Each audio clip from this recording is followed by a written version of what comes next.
me this morning. Hello. Of course, y'all know that's a pizzle. Alex Putnam is with us. And I'm going to warn y'all right now, this is going to be a potluck episode. Deb Whitgis comes later. Allison Moran will not be able to be with us because she is still ill. So Pizzle and I are going to have a lot of fun talking a lot of football, maybe some basketball, and a few other things. And it begins now. I can't do it. We'll do it live. Do it live. I'll write it and we'll do it live. Mister, will you please wake up? Wake up, wake up, wake up, wake up.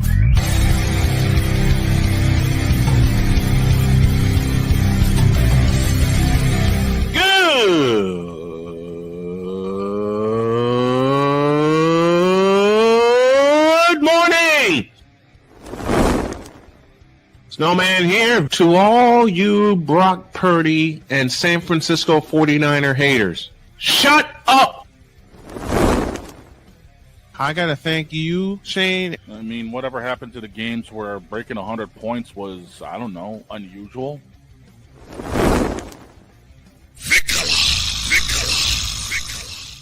There was one word to sum up the All-Star weekend. Trays. Cause we take this job so serious. Splash Brothers, yes. Ray Allen, replace him with Steve Kerr. Reggie Miller, yeah.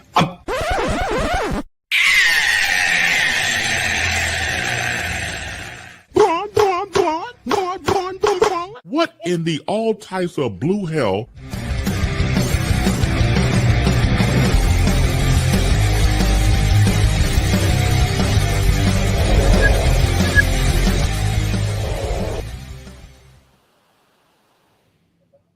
I could be loud today. The girls are not here. Good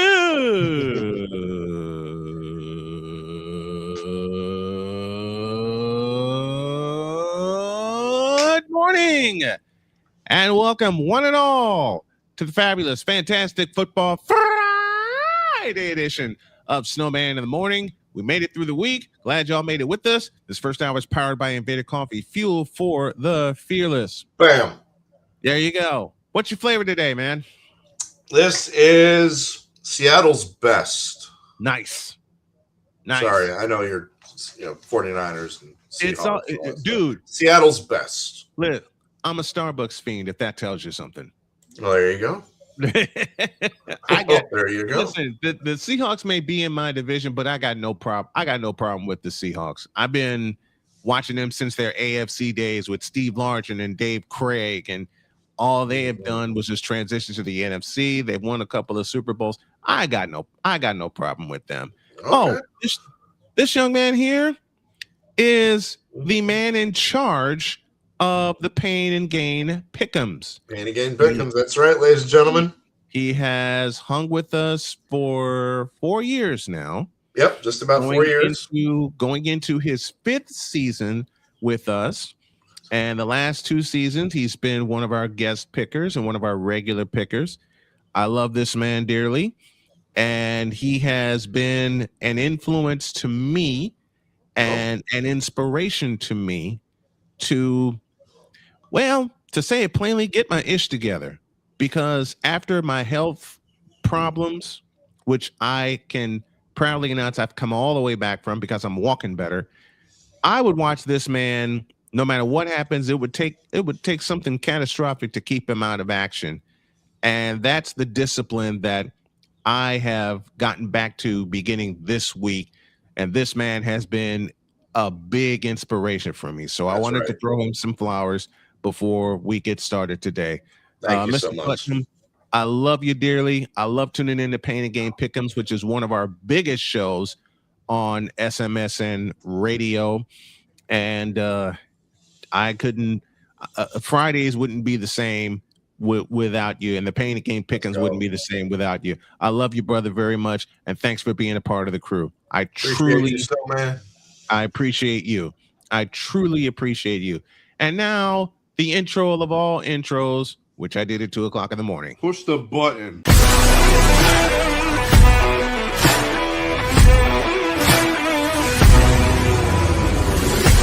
Football freaks, gridiron geeks. Bottoms up. Oh boy. Well, that game sucked. Dr. K, I'm sorry. Oh, hell no! Snowman, I'm sorry. Well, that game sucked. Oh, Now get out my face, you thirsty bitches.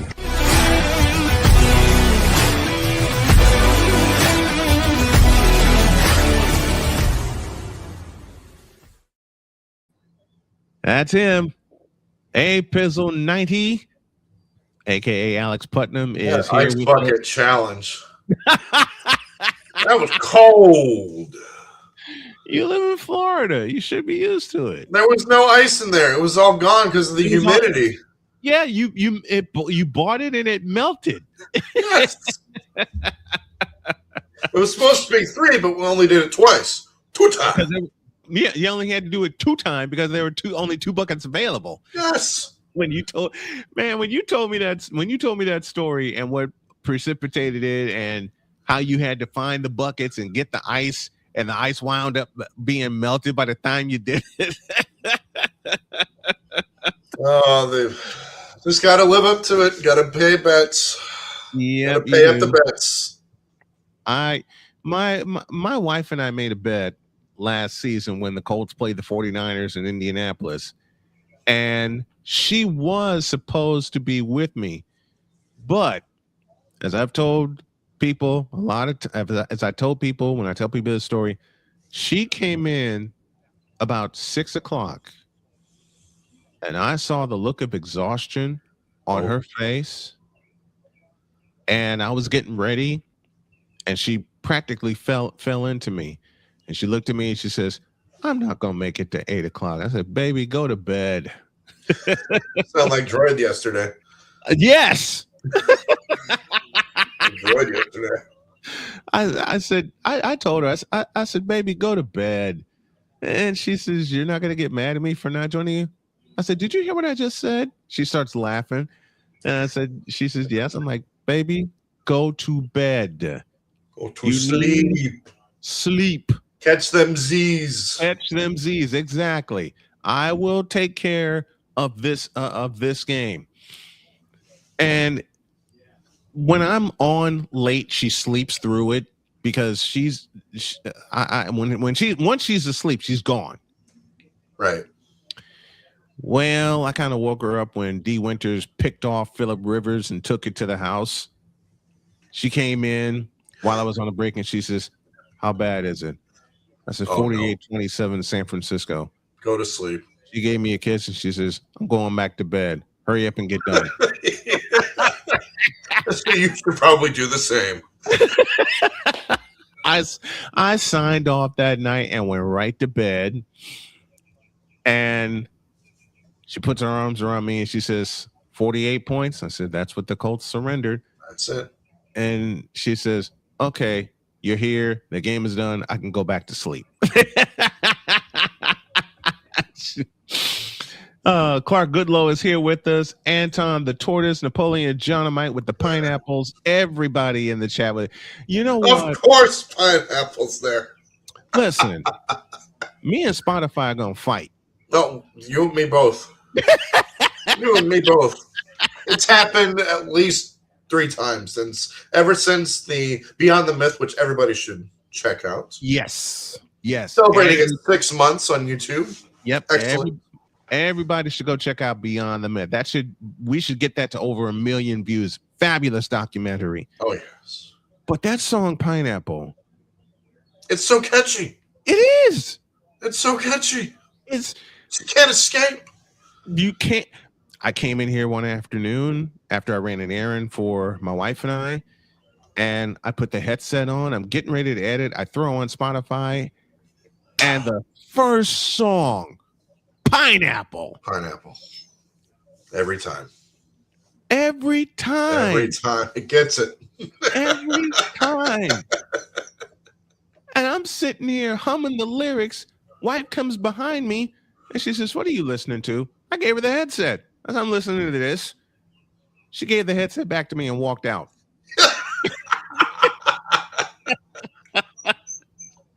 She gave the headset back to me and walked out. Takahanashi Kiara. Exactly. All right. To the Thank NBA you, we Raging go Rhino. to the NBA we go to start the day, and Oklahoma City is rolling. They're up 2-0. And they made these 2 games at home look very easy. The Lakers even had the lead for part of the game in the second quarter.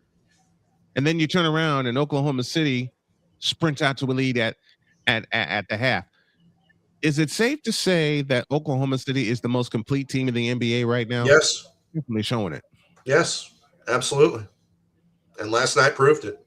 And they got draft picks for days. Oh, so they're going to be a force to be reckoned with for a long time. Very, very long time. Is SGA an MVP candidate? Yes. I would think so. I would think so too. Absolutely. They usually pick 3 to be MVP candidates. I would believe SGA is one. Wemby would be another. It's just finding that third candidate. But it's truly between Wemby and SGA just showed off last night. In fact, the whole team showed off.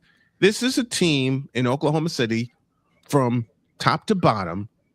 They are the most complete team in the NBA, and they are the deepest team in the NBA. 100%.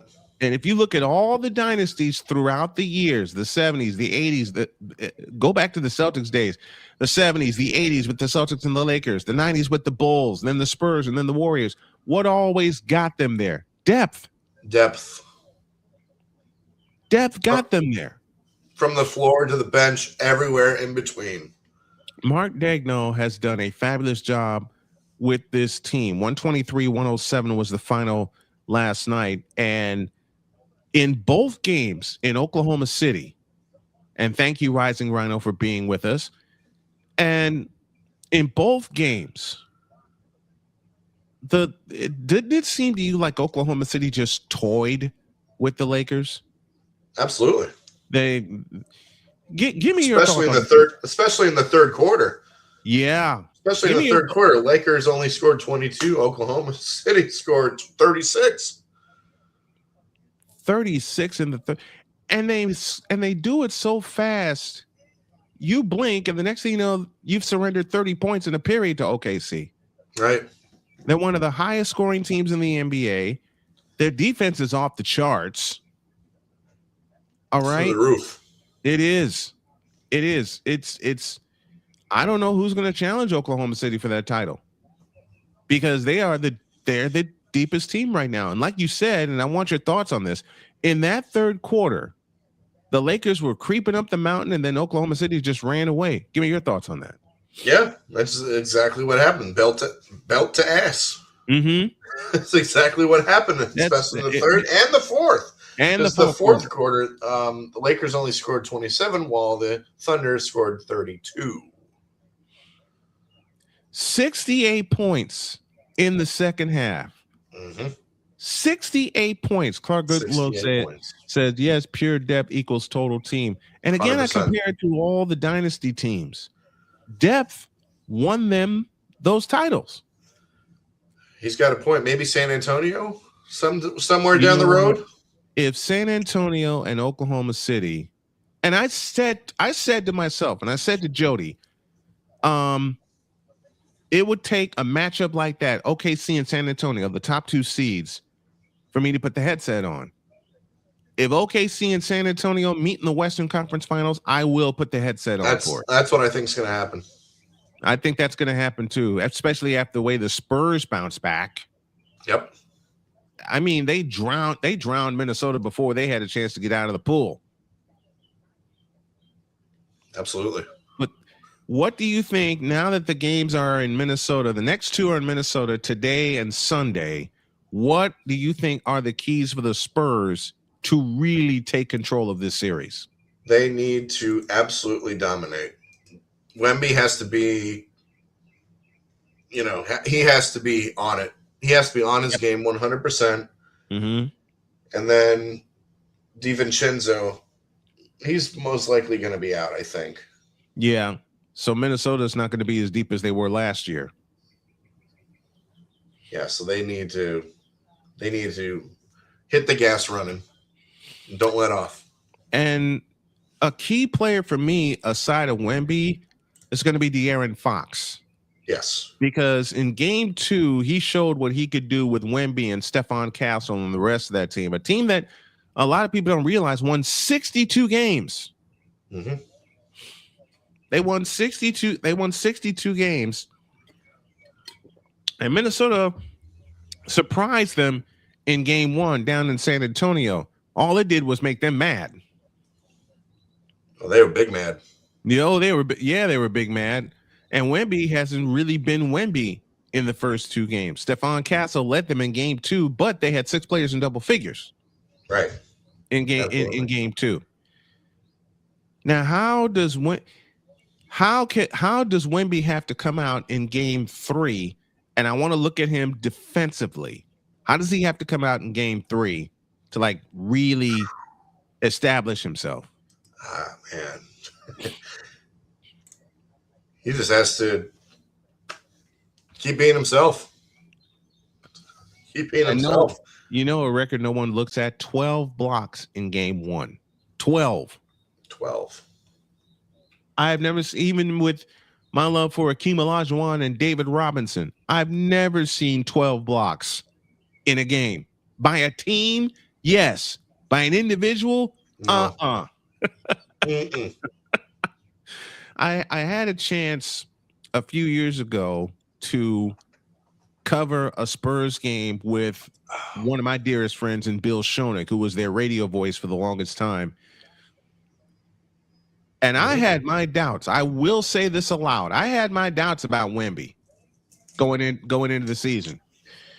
Man, even though the Pacers won that game, Wemby made a liar out of me in a hurry. Made a liar out of you. Wemby made a liar out of me.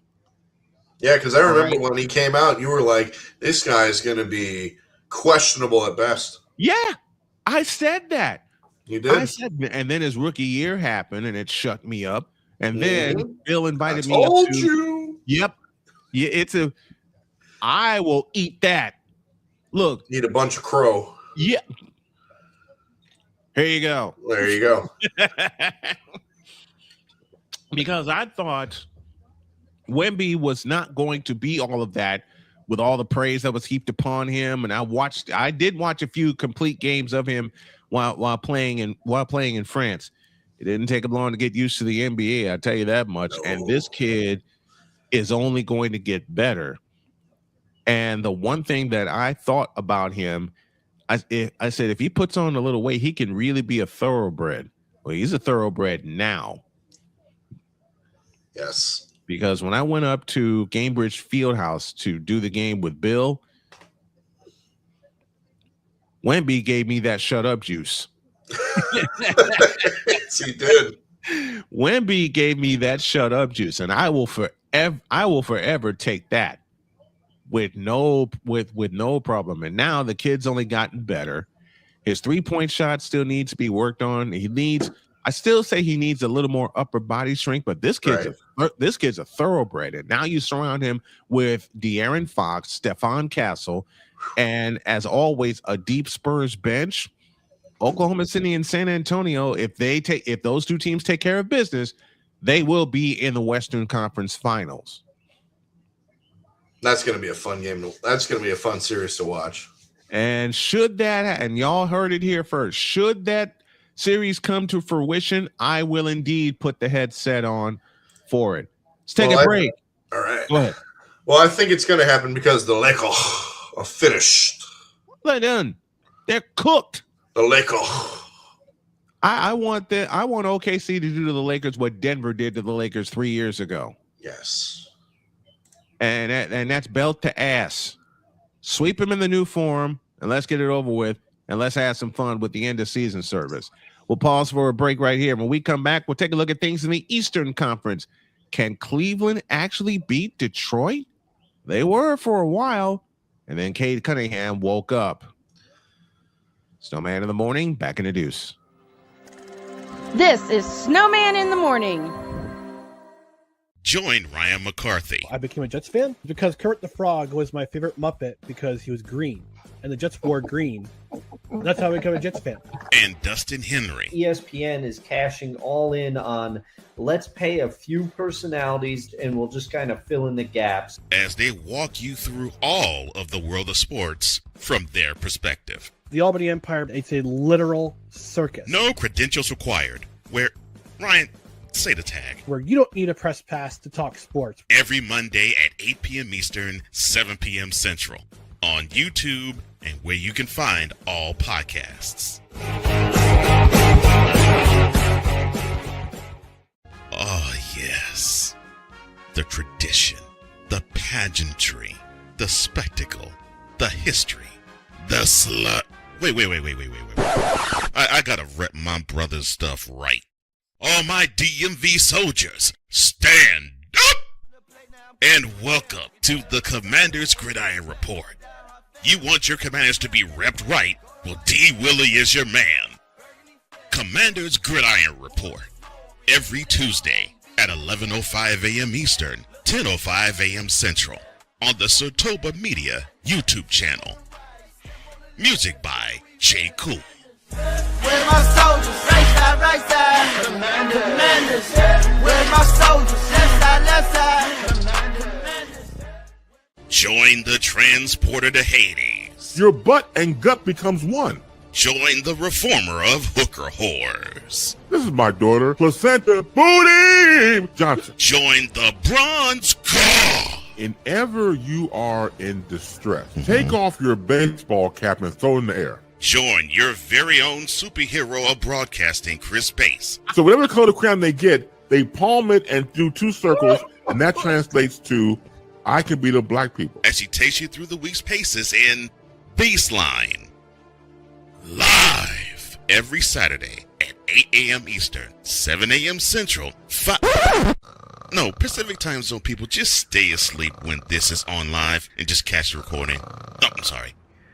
Exclusively on the Chris Bass YouTube channel.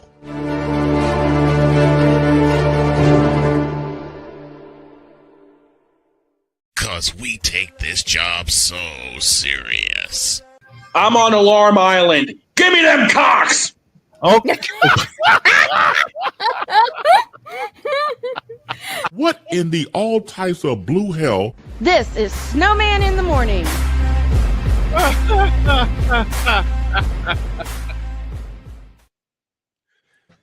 25 after the hour, and that will forever be Shane's identity. Come on, dog.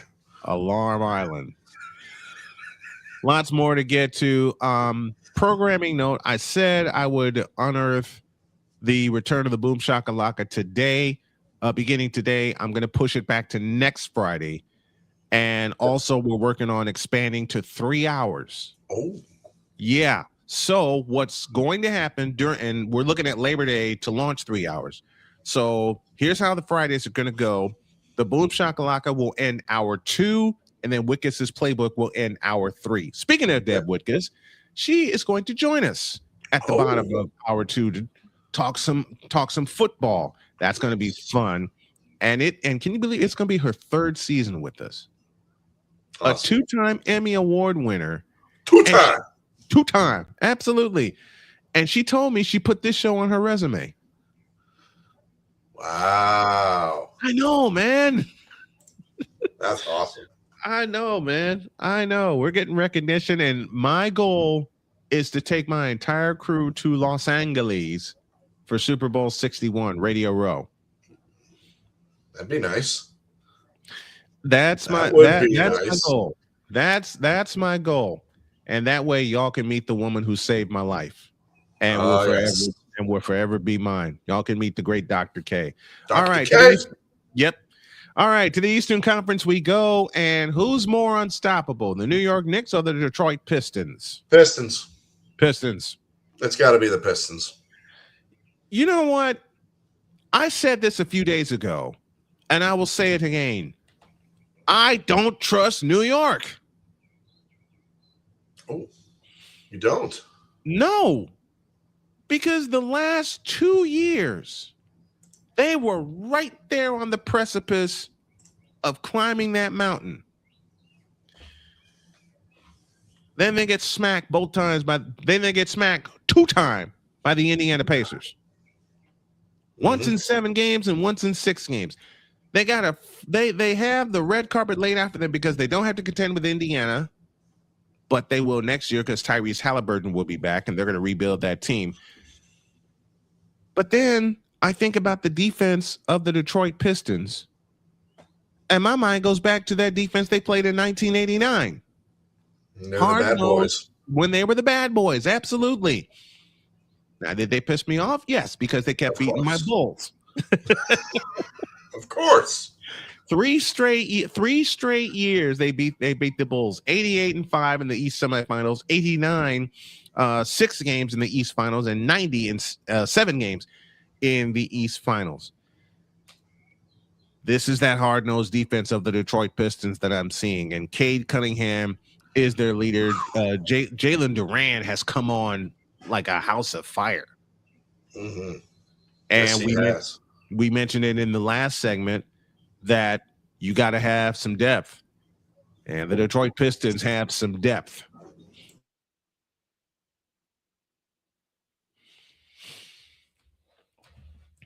The Detroit Pistons have some depth, and yes, they do.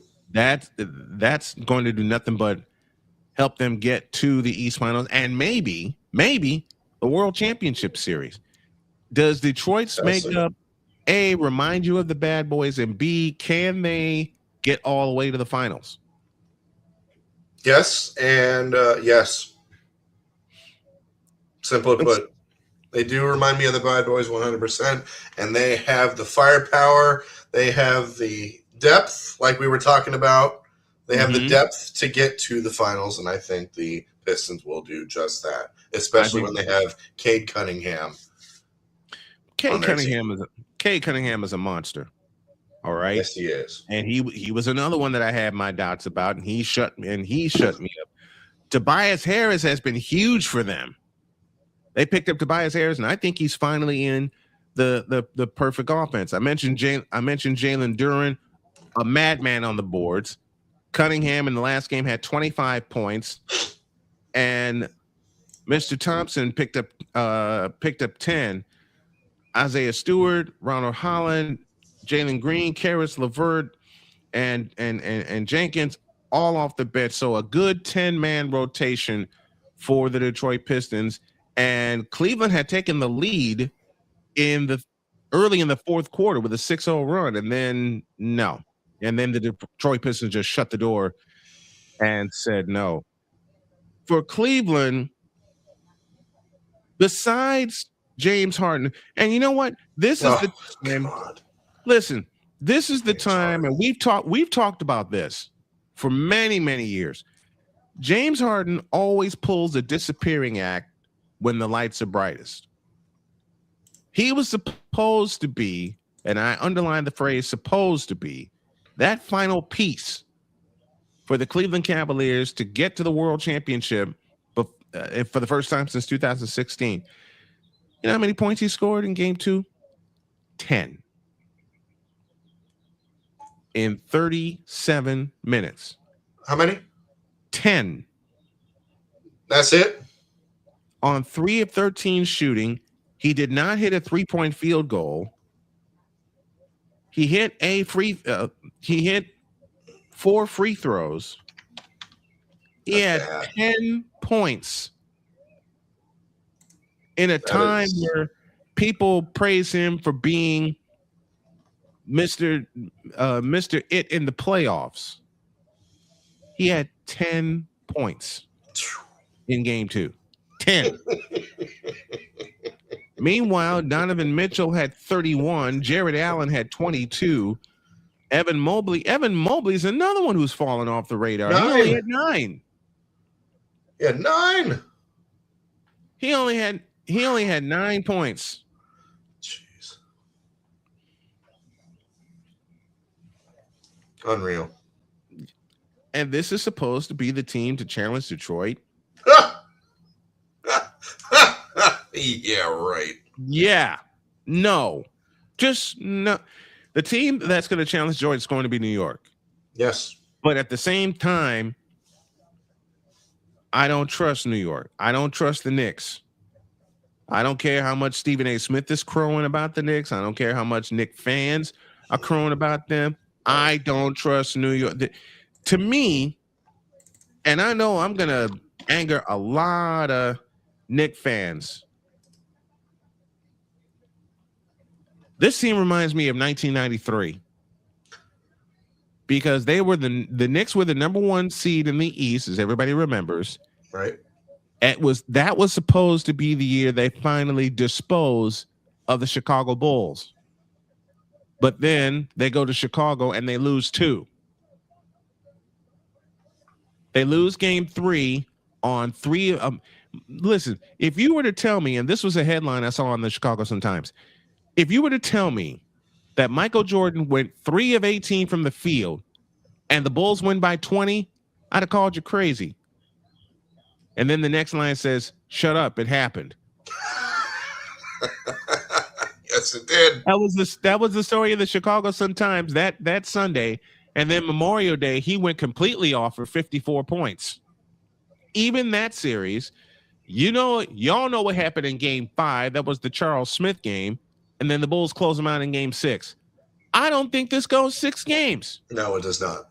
Maybe 5, gentlemen. Maybe 5. Maybe 5. Maybe Cleveland gets 1 at home. Maybe 5, and they get a gentleman's sweep. They get a gentleman's sweep. And I'm stressing the word maybe they get 1 at home. Maybe the Cleveland gets 1 at home against Detroit. It all signs point to, and you said it earlier, my friend, all signs point to New York and Detroit in the Eastern Conference Finals. Yes. New York is not deep. They rely too much on Jalen Brunson. They rely too much on Mikal Bridges. Right. And their bench is short. Oh, who's that guy? They got OG Anunoby. Yeah. Who? Man. Let me say this about OG Anunoby. Good player, rarely shows up in big games. True. Rarely. And then you got the mysterious case of one Karl Anthony Towns, who doesn't play in the post at all. He sets a lot of screens at the top of the circle for Jalen Brunson. But I'll go ahead and ask, what has he done since he's been in New York? Nothing.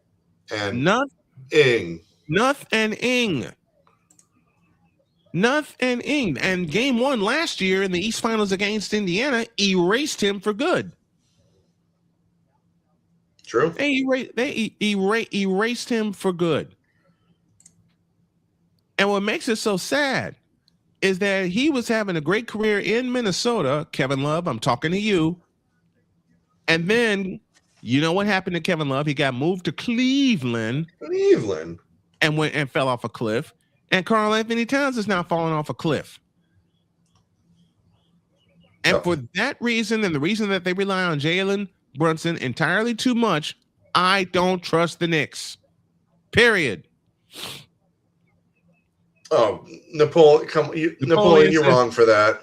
He says the Caleb Williams of the NBA. Thank you, Vicola, for that. You're wrong for that. Napoleon's at it again, folks. We'll take a break. When we come back, for once, Pizzle and I are on opposite ends of a subject. Yes, we are. The NCAA tournament is the subject. And me and Pizzle gonna fight. Oh, no. Oh, no. Me and Pizzle gonna fight in a deuce. This is Snowman in the Morning. Drew Willingham. In this case, yeah, you put the blame on Kyle Shanahan for apparently not preparing the team enough for the overtime rules, supposedly. Cole Johnson. Peyton was considered the winner, and he was the darling of all darlings for Gerald. With a special appearance by Tyrone Alizé McDummy. Ain't nobody calling me. Text delete, delete, delete, delete, delete, delete. Join these two football enthusiasts as they give you Total Football Talk. Live every Monday at 4 p.m. Eastern, 3 p.m. Central on the Sertoba Media and the Comey Media YouTube channels.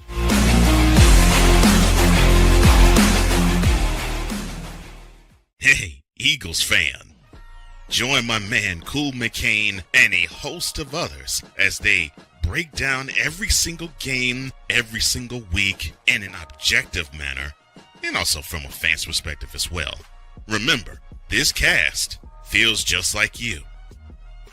Nobody likes you. And you don't care. Fly, Eagles, fly.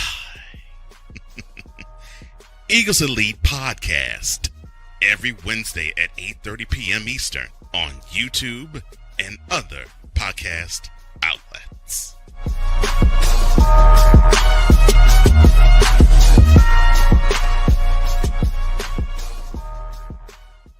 From the hills of Santa Clara to the legacy of the stick, this is where red runs deep and greatness wears gold. 40 plus years of fan, 30 years in the booth, and now it's personal. The 49ers like you've never heard them before. This is That 49ers Show on Snowman Sportsnet. Hosted by Brian Snow, each week you will get a recap of the game that just happened and the game that will happen. All the stats, facts, and figures, all the fun notes, fan chats, and everything else you could put into 30 minutes. This is That 49ers Show on Snowman Sportsnet. Wednesdays at 7 p.m. Eastern, 6 p.m. Central.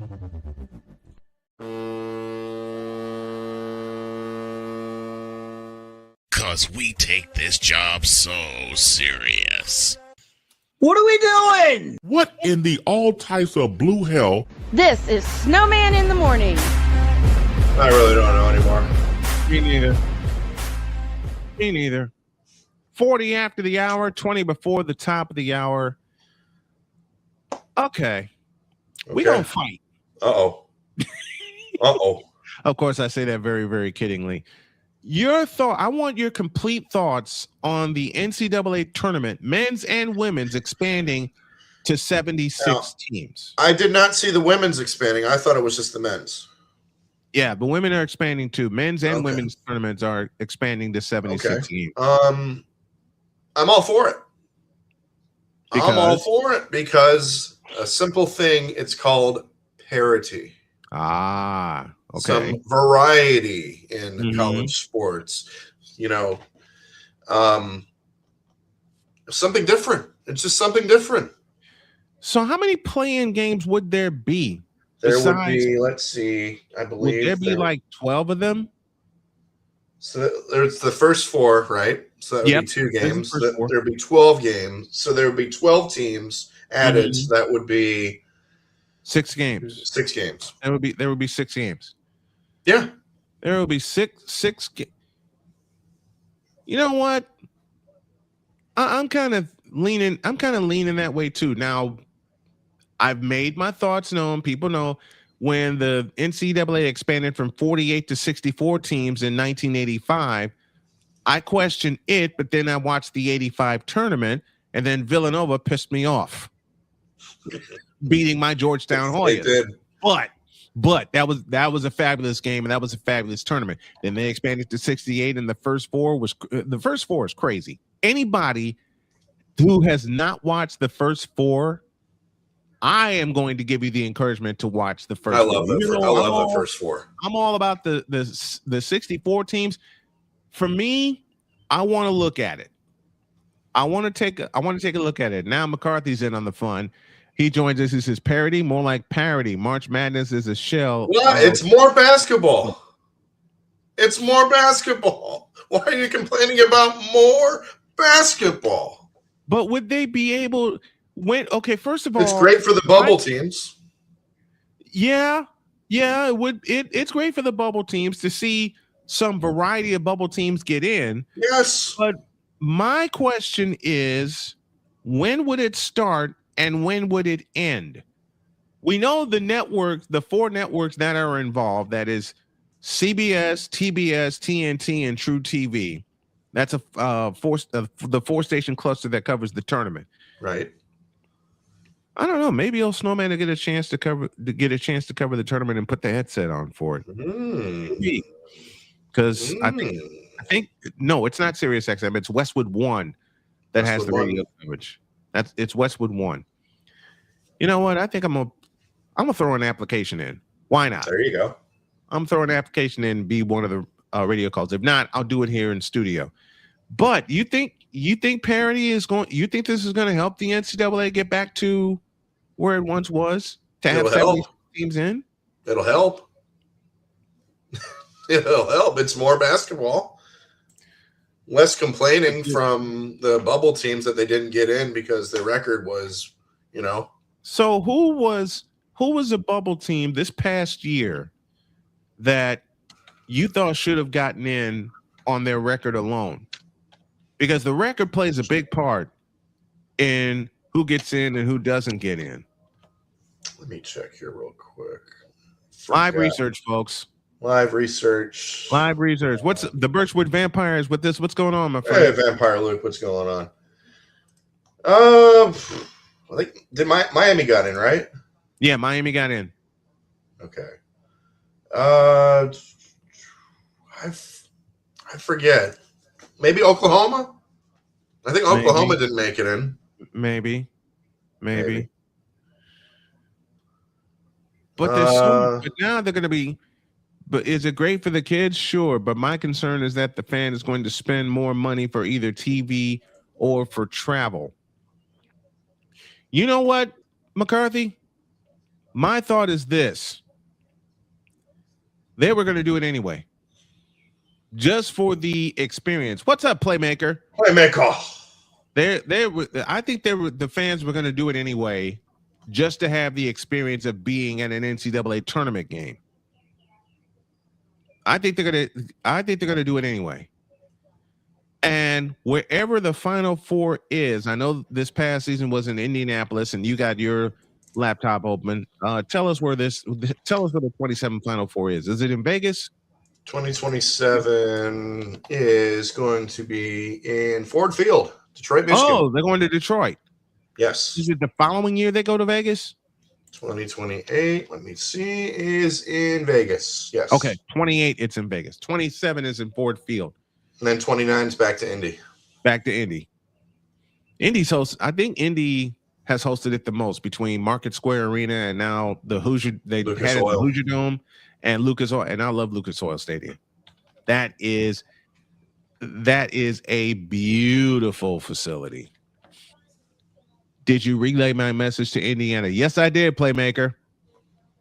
I taped a segment this morning with Dre, and yes, I did. Leave Stephanie White alone and let her coach the team. We'll talk more about that. We'll talk more about that at the top of hour 2 when we give our preview of the WNBA. I did have a segment with Dre planned, but what I'm going to do is I'm going to run it during the pregame show tonight, so y'all will hear his thoughts. Okay. Iowa got in and they lost. Illinois got in and they lost in the final. Four. Did you expect Illinois to get to the Final Four? No. I don't think anybody expected that to get there. No. My wife came in and she says, "Okay, who are you cheering for? That's your underdog." I said Illinois, easy. They got beat by Connecticut in the Final Four in Indy. But it gave me such 2005 vibes, when they basically stayed home because they played in Indiana, then they played at Rosemont Horizon. I can't call it All-State Arena anymore.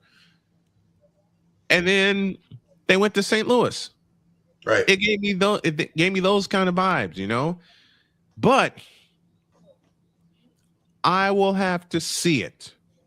I'll have to see how this plays out and how the schedule plays out, because Deets brought up a great point on how the scheduling is, and are they going to have enough announcing teams to cover it? True. They should have enough. Are they going to play the first 6 in? Is everybody that gets into the play-in round, which is essentially what it is, are they going to play in Dayton? Are they going to keep the first 4 in Dayton, or are they going to split the sites? Birchwood Vampire with a super chat. Miami got in. I'll take things we won. We won't say in the NFL for the next 15 years. Let me highlight this. I'll take things we won't say in the NFL in the next 15 years. Wow. Rude. Nice. It is a football Friday. We will talk some football. We're talking NCAA right now. With the expansion of the men's and women's basketball tournament, do you see an expansion of the college football playoff? Well, already isn't it already? It's expanded to 12. I know they've been talking about an expansion to 24. 24 is too many. I think that's too much. I think it should be 16. 16 is perfect. Sweet 16. Yep, 16 is perfect. Okay, the Division 2, the Division 1 AA and Division 2, they can have 32 teams because they need to generate the money, because they're not getting it from the big boys. Right. You know, unless they play them. They're not getting it from the big boys. So they can have 32 teams. They don't have a champion. They don't have a championship week, which kind of makes me sad, but it is what it is. They don't have a champ. I'll ask you this.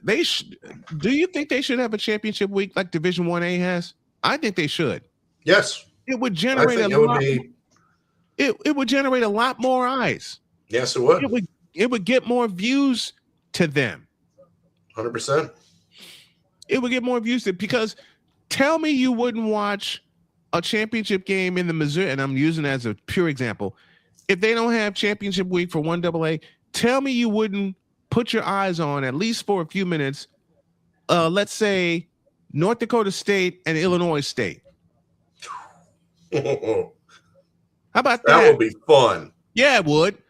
Tell me you wouldn't put your eyes on a conference championship between Montana and Montana State, which I did. That would be fun. The brawl of the wild with Montana and Montana State. You can carve out a separate week for them, just like you can do in basketball for 1AA. You can carve out a separate week for them for championship week. I mean, hell, look who has the rights to championship week. Right. You mean to tell me they won't get anybody local to do their games for ESPN Plus and ESPN News? They got the room, right? They got the room. Yes, they do. And they cover 1AA division playoffs and championship. Now, the playoffs and the championship in 1AA is out of this world, because you see a lot of small stadiums that are not full bowl stadiums. Yep. And it's great to see that they have the lifts that go up for the extra points and the field goals, and you see the football flying toward them. So I might have sent Wednesday's show to Joe Hendry. Oh no. What did you what happened Wednesday? I'll have to cut it up and send it to you. I missed it. Let me say this. Droid pulled a song from Joe Hendry. It says, Paul. Oh, can we fire Logan, Paul? Yeah. And Droid kind of messed it up and made us all laugh when he says, James, retire LeBron James.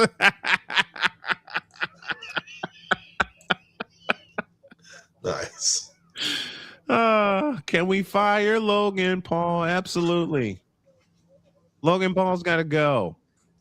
All right. You got to go. He got to go.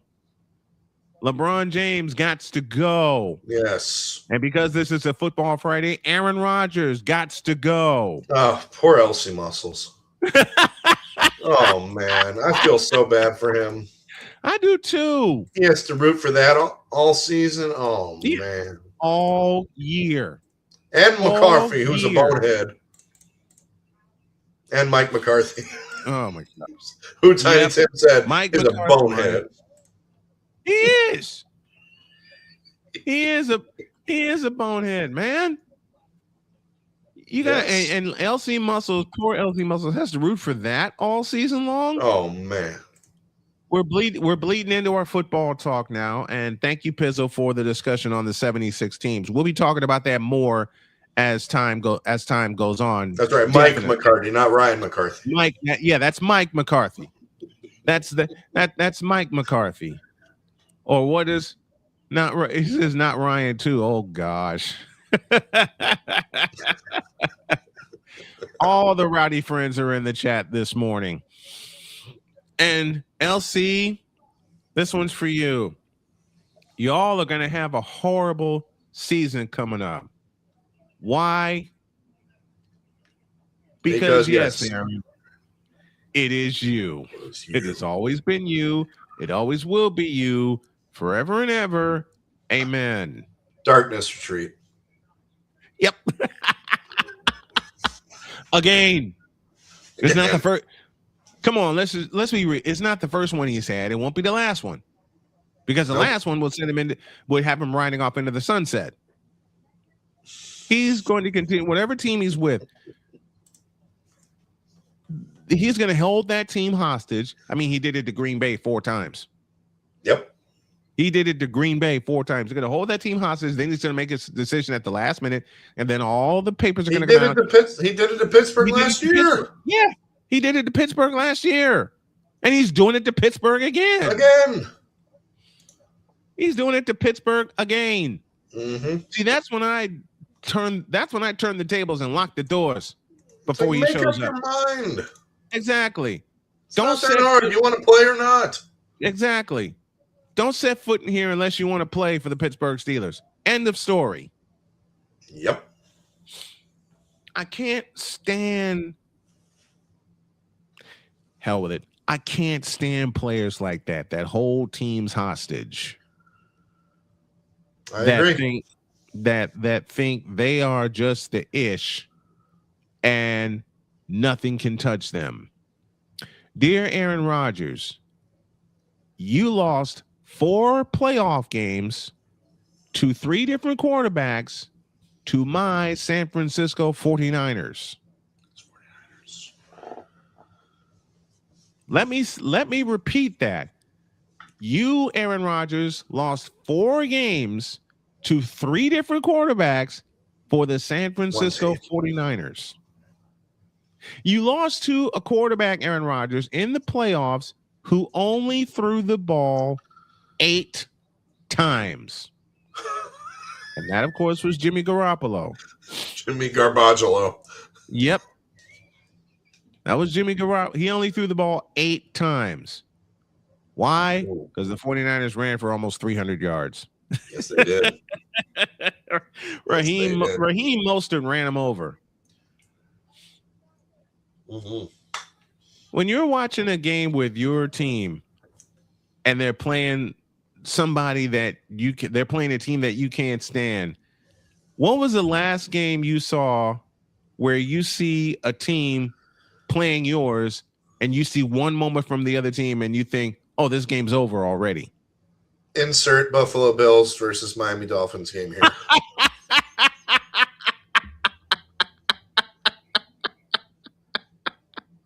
Aside from last year when we actually won.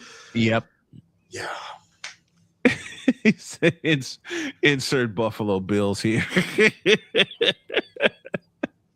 One play and you think it's over. Yep. As long as they have Josh Allen, pretty much put the nail in the coffin. listen, I had so many Packer fans in 2019 come after me because we were playing the Packers for the NFC Championship.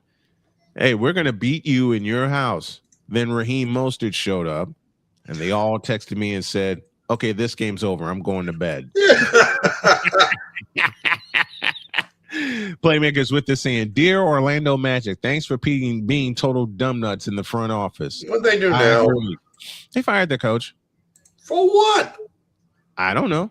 He made a playoff. He made a playoff appearance. Yeah, they did. PG. I wanted to keep it PG for the show. Understandable. David Harris interception, 2010 AFC divisional playoffs versus New England. Yes. 67-yard return on that. Yikes. Like I said, Raheem Mostert showed up against the Packers. He ran it in from 31 yards out. And what did Troy Aikman say? They turned a crack into a canyon. Wife comes in and looks and says, oh, 7-0? This game's over. Went back to bed.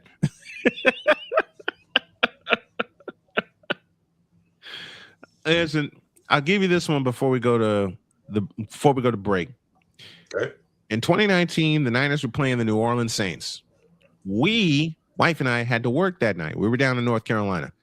Oh, another £5 super chat. I got a dip, but nice to drop by and say, hey, I got to message you on Discord, Pizzler, soon. Thank you, Birchwood, for both. Vampire Luke. Thank you for both of those, Birchwood. Totally appreciate that. But they were playing New Orleans. I'm wide awake because I'm watching the feed with the volume down on my phone. When George Kittle made his beast mode catch with 3 Saints trying to bring him down, I was shaking in bed, and then I turned and looked at Jody. I said, I gotta be quiet. Jody's sleeping. Then they won the game, and I finally fell asleep. Playmaker, they fired the coach but signed the GM to an extension during the season, and no one knew. Oh yeah. Oh, that's shady. Total dumbasses. That's shady. And that made Jamal Mosley a sitting duck. If no one knew they signed the GM to an extension, it doesn't matter how far Orlando went in the playoffs. They went from the play-in to the playoffs and faced the Detroit Pistons. Took them to a full 7 games, right? Right, they did. And history repeated itself. Yep. And Jamal Mosley gets canned. I don't like that. Ocean View Coffee Shop is here. Says awesome thumbnail. Thank you. Appreciate it. One more. Eric Hollis scoring the 3rd goal in Game 7 versus the Rangers in 2023. For me, I mentioned the first big one for me was the catch. Dwight Clark. That was the first one for me. Montana to Dwight Clark against the Cowboys. The play that made me a 49er fan forever.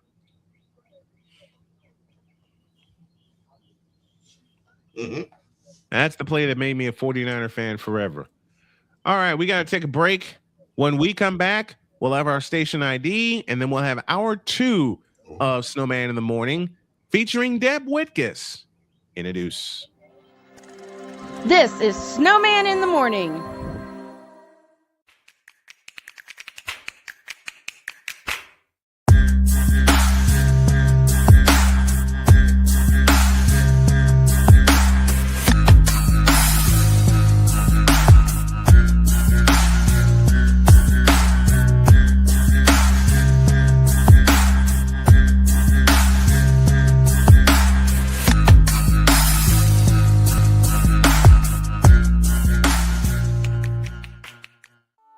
I'm Jenny Garth, and as a mother of 3, I know kids worry about a lot of things. Getting enough food to eat shouldn't be one of them. But here in America, that is a real worry for 1 in 5 children. Even though we are one of the most food-rich countries in the world, 15 million children don't know where their next meal is coming from. This is unacceptable, and something the Feeding America nationwide network of food banks is working to solve. Instead of accepting that our country lets billions of pounds of surplus food go to waste every year, Feeding America has made it their mission to help families in need by rescuing this food. Through food pantries and meal programs, the nationwide network of food banks provides more than 3 billion meals, serving virtually every community in the United States, including yours. Join me in supporting Feeding America and your local food bank by visiting feedingamerica.org. Together, we can solve hunger. Together, we're feeding America. My mother was always very familiar with her neighborhood, but one day she stopped at the stop sign for much longer than usual, and she didn't know whether she should go forward or turn, and she wasn't even really sure where she was at. It was very unsettling for her. I felt so much better after my son told me, "Mom, I don't want you to worry or be afraid. I'll be there for you, and we'll figure it out."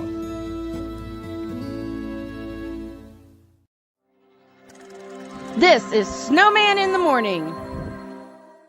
Join Ryan McCarthy. I became a Jets fan because Kurt the Frog was my favorite Muppet because he was green, and the Jets wore green. That's how I became a Jets fan. And Dustin Henry. ESPN is cashing all in on let's pay a few personalities and we'll just kind of fill in the gaps. As they walk you through all of the world of sports from their perspective. The Albany Empire, it's a literal circus. No credentials required. Where, Ryan, say the tag. Where you don't need a press pass to talk sports. Every Monday at 8 p.m. Eastern, 7 p.m. Central. On YouTube and where you can find all podcasts. Oh, yes. The tradition, the pageantry, the spectacle, the history, the slut. Wait. I gotta rep my brother's stuff right. All my DMV soldiers, stand up! And welcome to the Commander's Gridiron Report. You want your commanders to be repped right? Well, D. Willie is your man. Commander's Gridiron Report. Every Tuesday at 11:05 a.m. Eastern, 10:05 a.m. Central. On the Sotoba Media YouTube channel. Music by J. Cool. Where my soldiers? Right side. Commanders. Where my soldiers? Left side. Join the transporter to Hades. Your butt and gut becomes one. Join the reformer of hooker whores. This is my daughter, Placenta Booty Johnson. Join the bronze car. Whenever you are in distress, take off your baseball cap and throw it in the air. Join your very own superhero of broadcasting, Chris Bass. So whatever color crayon they get, they palm it and do two circles, and that translates to, I can beat up black people. As she takes you through the week's paces in Baseline. Live every Saturday at 8 a.m. Eastern, 7 a.m. Central, Pacific Time Zone people, just stay asleep when this is on live and just catch the recording. Oh, I'm sorry. Exclusively on the Chris Bass YouTube channel.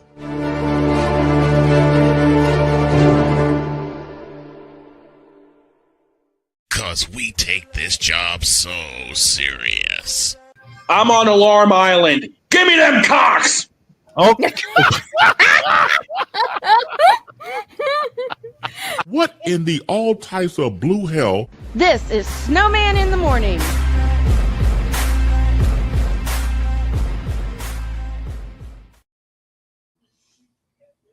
Good gracious. You're telling me. I warned him that's going to become a shirt. Yeah. I'm still working on the design for it. Alarm Island. Yep. That's all you got to say. Everybody that heard that live will recognize it. Yep. All right, Pizzle, my friend, since you are riding shotgun with me, I'm going to give you the honor of taking us to the ID. Okay. You're listening to Snowman in the Morning. You're listening to WQVZ 1700 AM Mission Radio. You're listening to WBWS-DB, your new Chicago Sports Hub radio voice, broadcasting live in your region, across our nation, and around the world. This is Snowman Multimedia. We need to see it. Although we're trying to need to go to hell. It's really, in the end, basically a skill issue. Here he is back in the shotgun, takes a snap, throws to Jesus Christ. Shut up! Well, that game sucked. I'm on Alarm Island. Give me them cocks! Now get out my face, you thirsty bitches. Now get out of my face, you thirsty bitches. Now get out of my face, you thirsty bitches. Now get the hell out of my face, you thirsty bitches. Hottest of hot takes and coldest of cold hard facts. You know, when I did those IDs, I did one and I just got on a roll. Now I got 11 of them now. And I still need to do one just for Playmaker. I got one for you, but I got a couple of clips I need to find. I got a couple for McCarthy as well.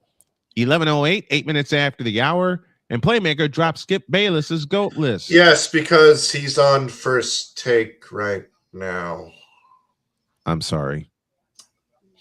That's all I got to say. Two men who ruined sports television as we know it are gracing us with their presence together on the show that they made famous. Jeez Louise. Okay. Skip Bayless, we gonna fight. His GOAT list goes like this: 1 MJ, 2 Magic, 3 Shaq, 4 Kareem. That's bullshit. 5 Duncan, 6 Russell, 7 Kobe, 8 Bird, 9 you know who, and 10 Wilt. Come here. Where is it? Nope. It's here. Oh. Dear Skip Bayless. I ain't got no time for this bullshit. Kareem at 4. Really? And thank you to my friend BGS, aka the master teacher, for supplying that sound. LeBron, listen. Once and for all, LeBron is not in my top 10. Nope. Never has, never will be, period. Same. Now, the rest of the list, I'd switch Duncan for Larry Bird. Yes. Actually, there are 3 that can fill that spot. Larry Bird, James Worthy, and Scottie Pippen. Pippen, yes. 3 Hall of Famers. I got nothing against Tim Duncan, who was a hybrid at Wake Forest. Right. He was a hybrid at Wake Forest, and he was oh man, I love Tim Duncan. Love Tim Duncan. Look, Tim Duncan was quiet and regular and played basketball the right way. I wish the rest of the NBA would have learned from that, but that's another rant for another time. But you can Duncan, I think Duncan would make my top 10 if it weren't for the 3 forwards I mentioned. Larry Bird, Scottie Pippen, and James Worthy. And there's a whole bunch of other small forwards. Dominique Wilkins, Alex English. Yep. Adrian Dantley. Adrian Dantley. Adrian Dantley. Oh my gosh. A lot of small forwards could be on that list. I mentioned Alex English. You know who else could be on that list? Chris Mullin. Oh yeah, Chris Mullin, of course. Chris Mullin. He could be on that list. And for the wife, Reggie Miller could be on that list. Because Reggie Miller raised hell, especially when playing either the Bulls or the Knicks in the playoffs. Right. But no mention about Chris Mullin. No mention about Larry Bird, which pisses me off. Because Larry was the kind of player that you wanted to root against, but you couldn't. There are a lot of players like that. You wanted to root against him, but you couldn't. Because Napoleon. That's odd. You know what? Yeah. You know what? When I do my next ID, I'm gonna have my best bloopers in there. Oh, including that one. including that one. Who else could we put in that? But that small forward position, especially in the 80s and the 90s, you had so many great small forwards. In particular in the 80s. Now, I'm going to mention a small forward that's going to make a lot of bronsexuals upset, but I don't care. Dr. Because oh man, my first favorite player, Julius Erving. Or as Dave Zinkoff says, Julius Erving. Can't go wrong with Julius Erving. What about Dominique Wilkins? Dominique Wilkins. Elgin Baylor. Paul Pierce. Elvin Hayes. Yeah. Big E. Elvin Hayes. Here's nowadays, an underrated. Nowadays, Kawhi Leonard. Yep. But here's an underrated small forward for you that no one talks about. Bob Danridge. Played for the Washington Bullets. David Thompson. Yes. David Thompson. Buck Williams. Well, Williams is more of a power forward, but Buck Williams deserves to be in the conversation. Right. Like I said, so many. Way too many, as a matter of fact, to be honest. That's an argument we'll have for another time. And that's a 2-hour show in and of itself. Yes. Because every player on that list, save MJ and save Kareem, has a compliment. The closest compliment to MJ will be Kobe Bryant. Absolutely. Yep. Closest comp to MJ would be Kobe Bryant, but that'll be an argument we'll have next week. To football now, and here we go. I want your thoughts on how your Dolphins did in the draft. Did they fix anything up? Did they cover any holes? No, we covered a lot of holes and then some. Okay. A lot of holes and then some. Our first pick, Caden Proctor from Alabama. He's probably going to be left guard, because we're going to move Jonas Savaianea to his natural position at right guard, which is where he should have been from the beginning. Mike McDaniel, take notes. Caden Proctor, we're going to put him at left guard, and then at cornerback we got Chris Johnson from San Diego State. Really, really good. I personally would have gone with D'Angelo Pons, but unfortunately he went to the New York Jets. We got to pay him twice. Play him twice a year. You look. My wife heard that pick and she says, "I feel for D'Angelo Pons." My wife being a Indiana Hoosier graduate twice over, right? And I did this for her in your honor. My wife is a Hoosier graduate, two-time. Yep, that's right. But my favorite pick that we made in the draft is the second-round pick, the linebacker Jacob Rodriguez. This guy is going to be an absolute monster on our defense. Him and Jordan Brooks. Are you kidding me at linebacker? That's going to be insane. Underrated monster. Love that. Love that pick. Now, there was one pick I was hoping I'd have a chance to get, but San Francisco would be a chance to get, and you mocked him for there, but Miami got him first. That's Caden Proctor out of Alabama. Caden Proctor, yes, sir. This big man is Trent Williams all over again. 6'6", 352.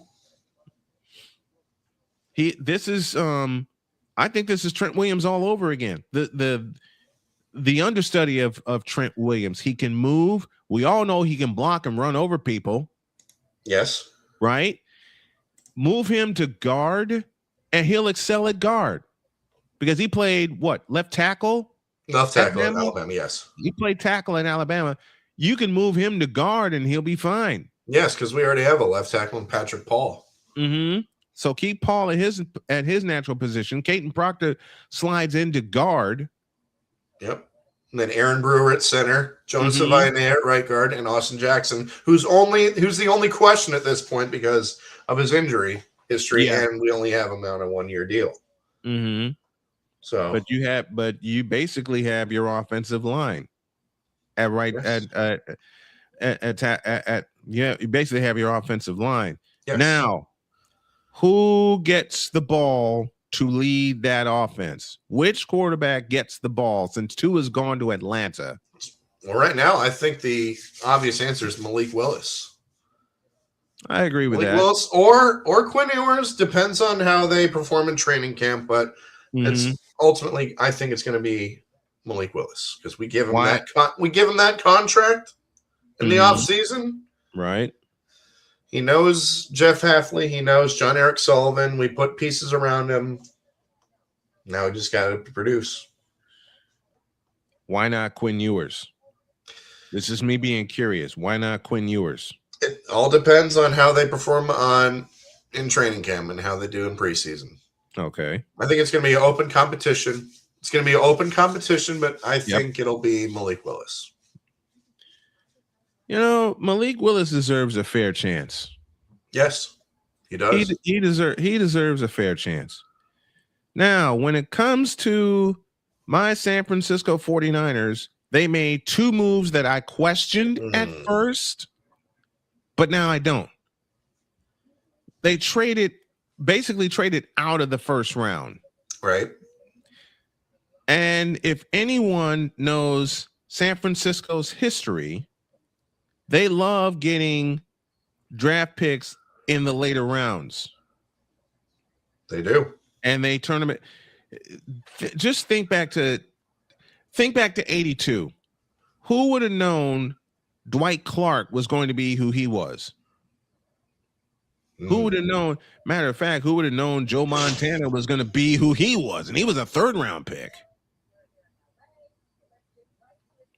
But the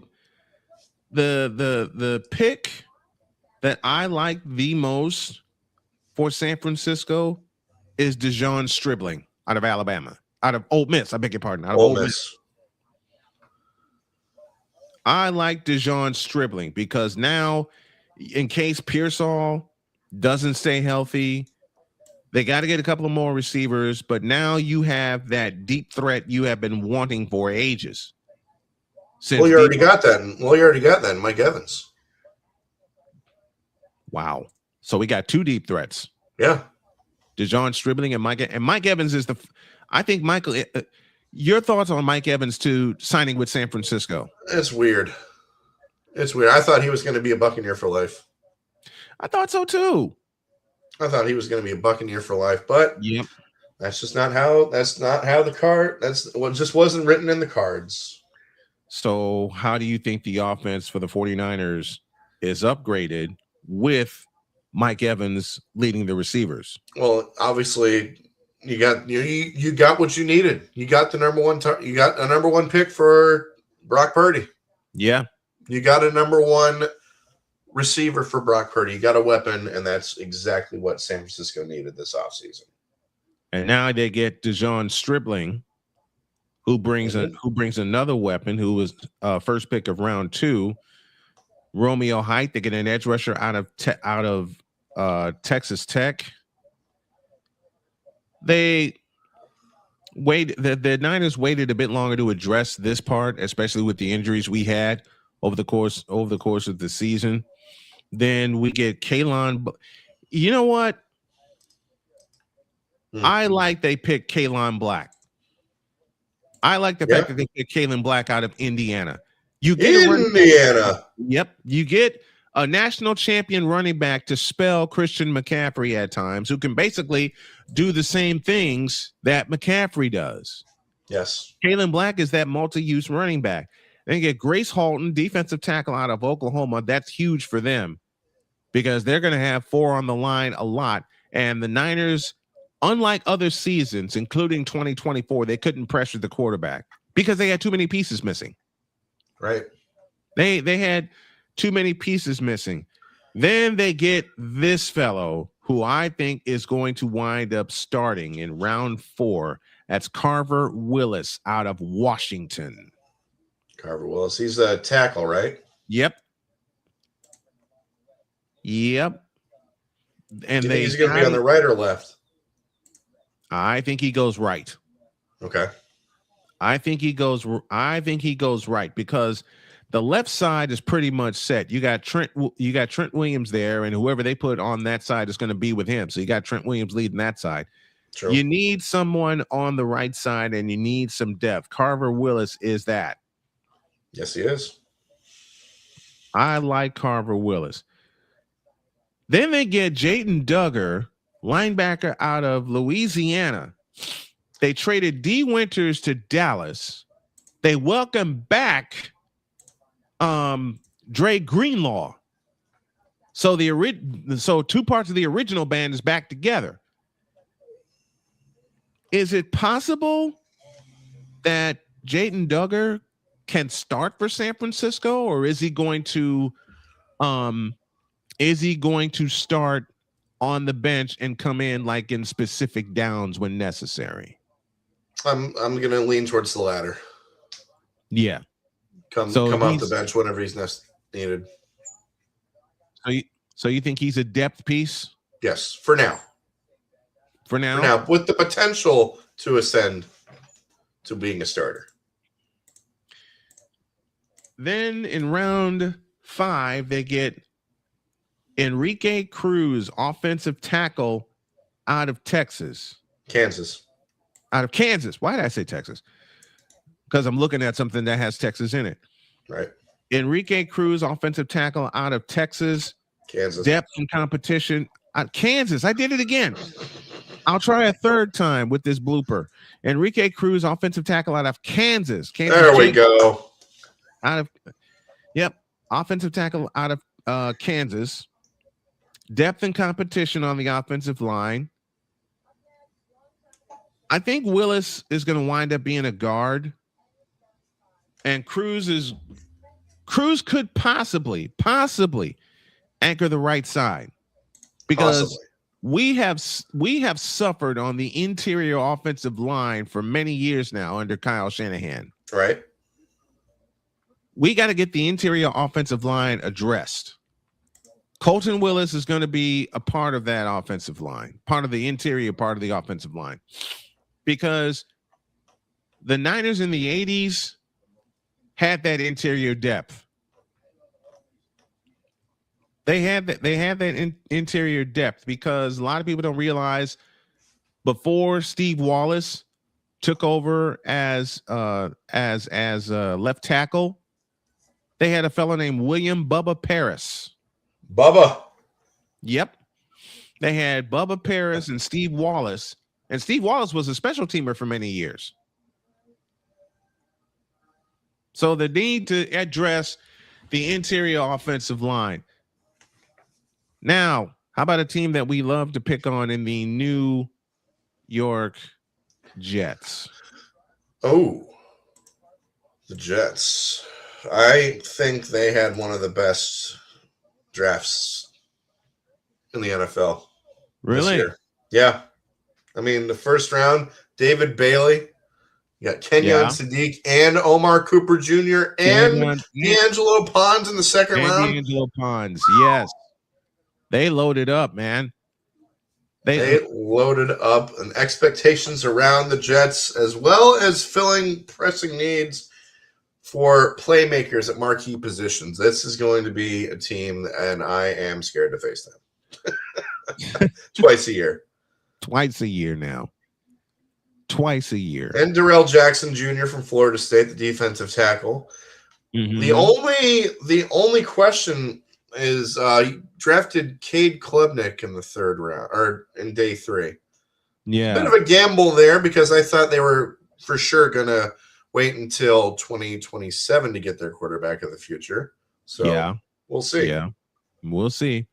We'll see. Got to take a break. More draft fallout stuff, including thoughts on the Eagles and the Rams from our special guest. She'll be with us after the break. Snowman in the morning, back in the deuce. This is Snowman in the morning. Drew Willingham, In this case, yeah, you put the blame on Kyle Shanahan for apparently not preparing the team enough for the overtime rules, supposedly. Cole Johnson. Peyton was considered the winner, and he was the darling of all darlings for Gerald. With a special appearance by Tyrone Alizé McDummy. Ain't nobody calling me. Text delete, delete, delete, delete, delete, delete. Join these two football enthusiasts as they give you Total Football Talk. Live every Monday at 4 p.m. Eastern, 3 p.m. Central on the Sertoba Media and the Comey Media YouTube channels.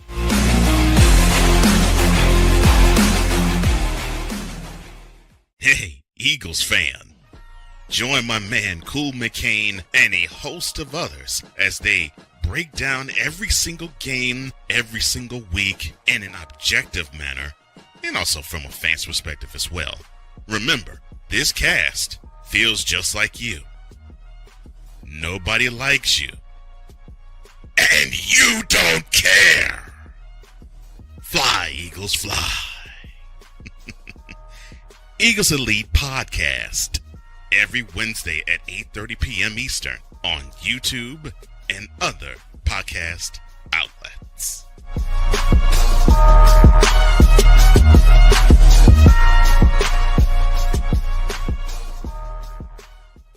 From the hills of Santa Clara to the legacy of the stick, this is where red runs deep and greatness wears gold. 40 plus years of fan, 30 years in the booth, and now it's personal. The 49ers like you've never heard them before. This is That 49ers Show on Snowman Sportsnet. Hosted by Brian Snow, each week you will get a recap of the game that just happened and the game that will happen. All the stats, facts, and figures, all the fun notes, fan chats, and everything else you could put into 30 minutes. This is That 49ers Show on Snowman Sportsnet. Wednesdays at 7 p.m. Eastern, 6 p.m. Central.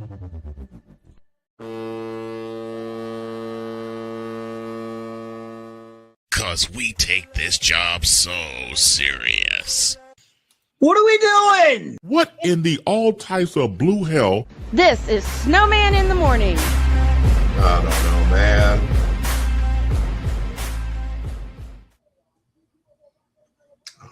Halfway through hour number 2 on this fabulous, fantastic football Friday edition of Snowman in the Morning. This portion is brought to you by SeatGeek. With the WNBA getting started, the NBA playoffs, NHL playoffs in full swing, Major League Baseball in full swing, you need to get your tickets to your favorite events. Go to SeatGeek.com, use the code Snowman to get $20 off of your first purchase. That's only through the power of SeatGeek, where fans can fan. And I've had a couple people ask me, am I going to start putting my affiliate link in the comments? Yes, I will start doing that on Monday. I keep forgetting to do it. It's my fault. I'd write the show out and then I'd forget to put the links in the comments. I'll do that starting Monday. Now, since it is a football Friday, there's a certain 2-time Emmy Award winner that needs to join us.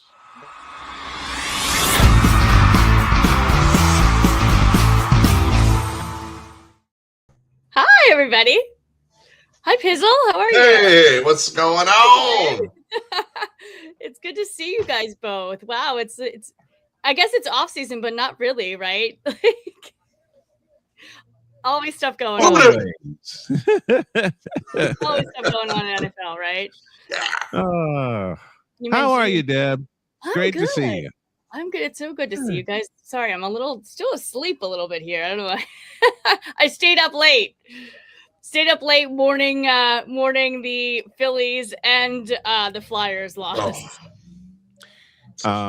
You don't have to explain twice. Mm-hmm. You know, I have faith. I'm in both. I've got my you already Flyers. know. You already know the ridiculous hours that I keep here in this office. Look, Got my Phillies. There you go. There we go. Love Still that. have hope. Love that. Okay.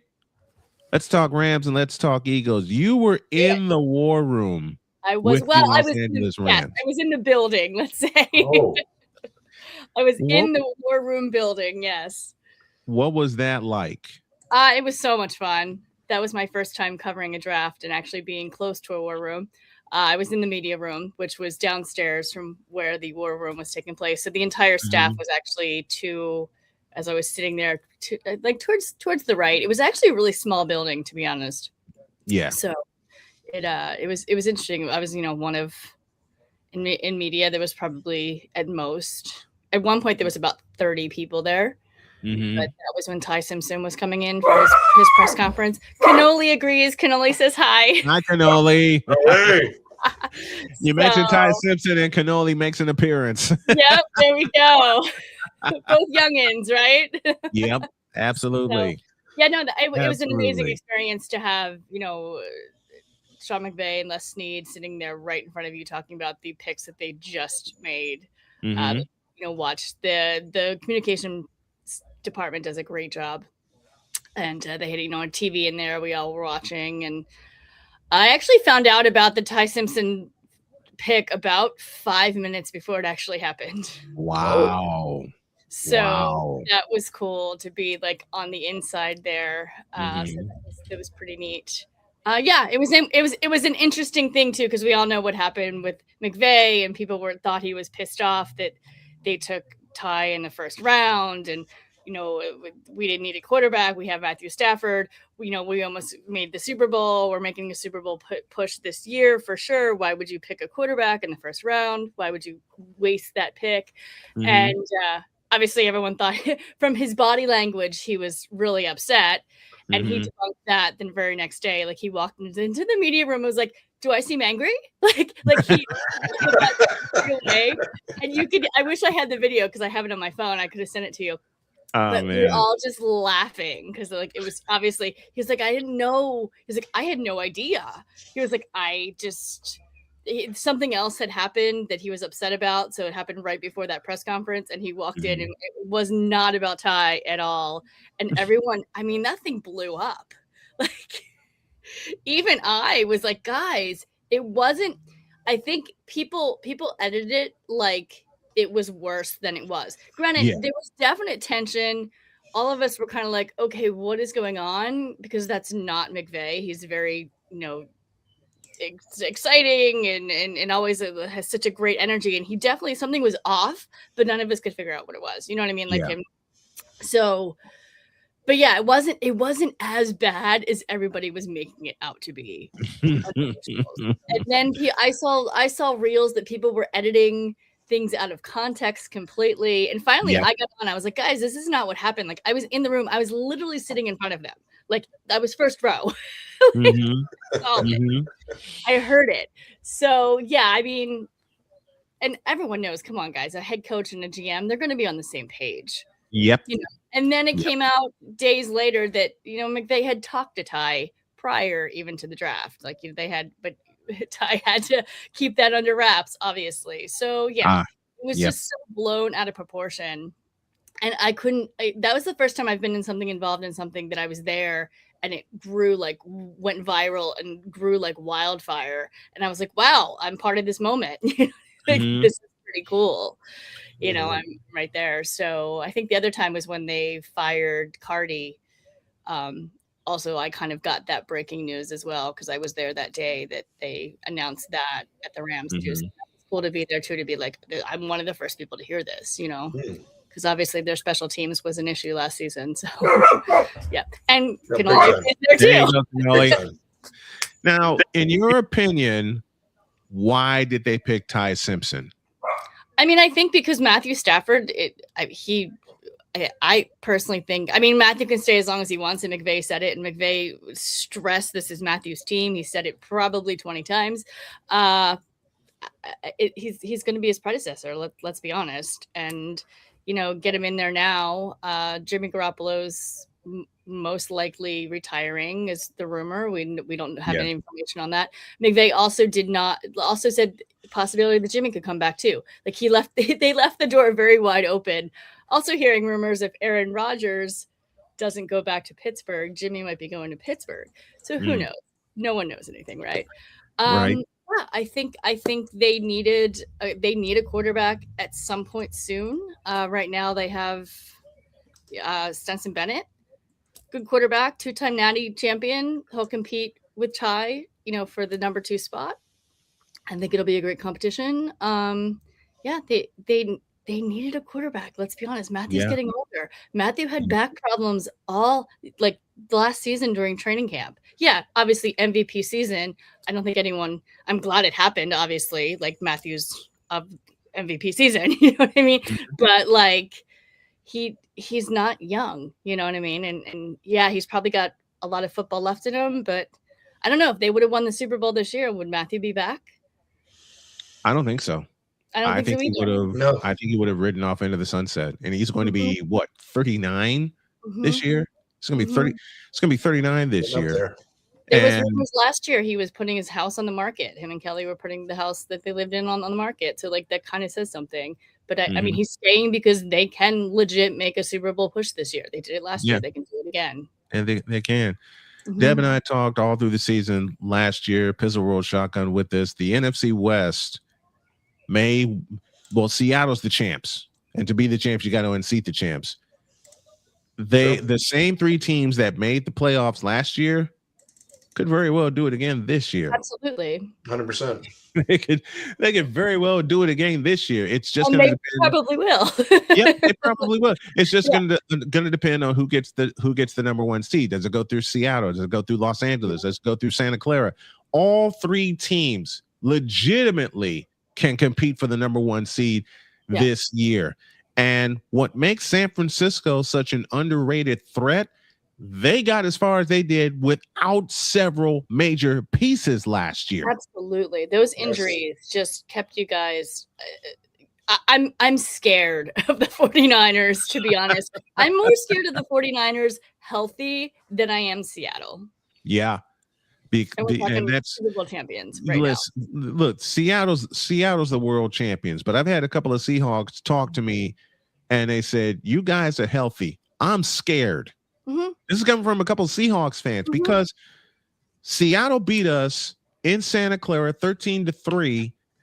McCaffrey had a key fumble in that game, but there were several pieces missing, including I believe Trent Williams was missing in that game, and we just couldn't get our offense going. But the fact, and I'm not glazing here, I'm just looking at the facts. The fact that San Francisco, with all the injuries to Fred Warner, Nick Bosa, George Kittle, Brock Purdy was out for a while, Ricky Pearsall was out for a while, and they still go 12-5. It was just insane. And I remember that one phone call. I was like, who are they? Who is McCaffrey? This guy is not human. He just carried the entire team. It was like, there's no way. There's no way they're going to win. And I was like, I'm sorry, Snowman. When we did picks for week 7, that's when Atlanta played San Francisco on Sunday Night Football. And you picked Atlanta. You had every reason to pick Atlanta. We had just lost Fred Warner for the season. Bosa was already gone. And you asked the question, can McCaffrey carry this team? Then you got your answer with a 200-yard game. I did. And she immediately texted me and said, who is this guy? I did. I 500% did. She immediately. By the way, did you see the footage of McCaffrey with his daughter in the pool? Yes. Oh my God. So amazing. Hey, look, I'm a girl dad. Yep. So that made me smile. But she texted me immediately after the Atlanta game, and I could just see the anger pouring out of her face going, who is this guy? I mean, we've known who McCaffrey is for a while, but yeah. And again, they welcome back Dre Greenlaw on a 1-year deal. Fred Warner's healthy. Bosa's healthy.